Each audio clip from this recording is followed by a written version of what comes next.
আসসালামু আলাইকুম সকলকে। তো আপনারা কেমন আছেন? আশা করি সকলেই ভালো আছেন। আজ আমাদের জীবনের এক গুরুত্বপূর্ণ দিন। 6 তলা ভবনের 2য় তলার ছাদ ঢালাই হচ্ছে। সকাল সকাল কাজ শুরু হয়েছে। চলুন দেখি পুরো প্রক্রিয়াটা। প্রথমেই চেক করা হয় রড বাইন্ডিং ও বিম স্ল্যাবের অবস্থান। ইঞ্জিনিয়ার এসেছিলেন ফাইনাল ভেরিফিকেশনের জন্য। রড ফিক্সিং ও কাঠামো সঠিকভাবে বসানো হয়েছে কিনা এটা নিশ্চিত করা হয়।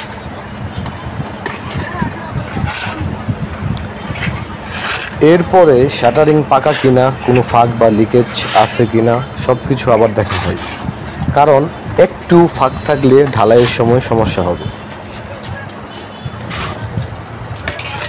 এরপর শুরু হয় মেশিন দিয়ে ঢালাইয়ের প্রস্তুতি। পাথর, বালি, সিমেন্ট ও পানি ঠিক অনুপাতে মিশিয়ে মিক্সার মেশিনে তৈরি করা হয় কনক্রিট।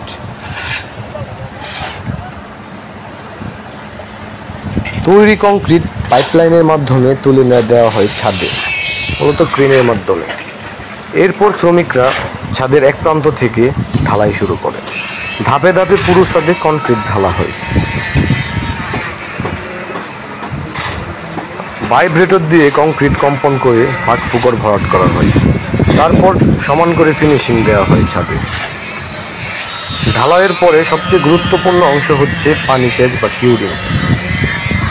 তো অন্তত 21 দিন নিয়মিত পানি দেওয়া হবে, যেন ছাদ শক্ত ও ফাটলমুক্ত হয়। তো এইভাবেই শেষ হয় আজকে ছাদ ঢালাইয়ের কাজ। আপনারা দেখতে পাবেন ভিডিওতে।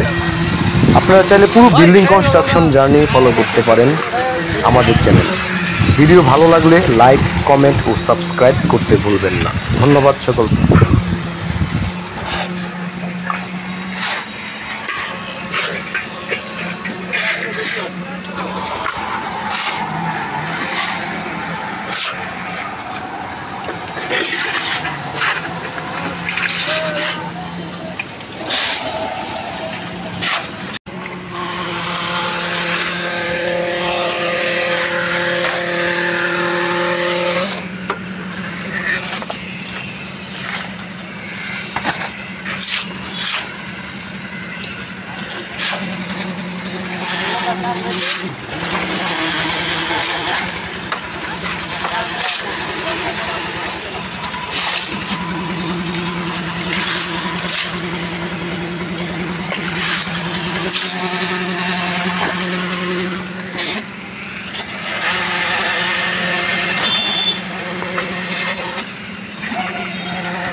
মেরে দাও।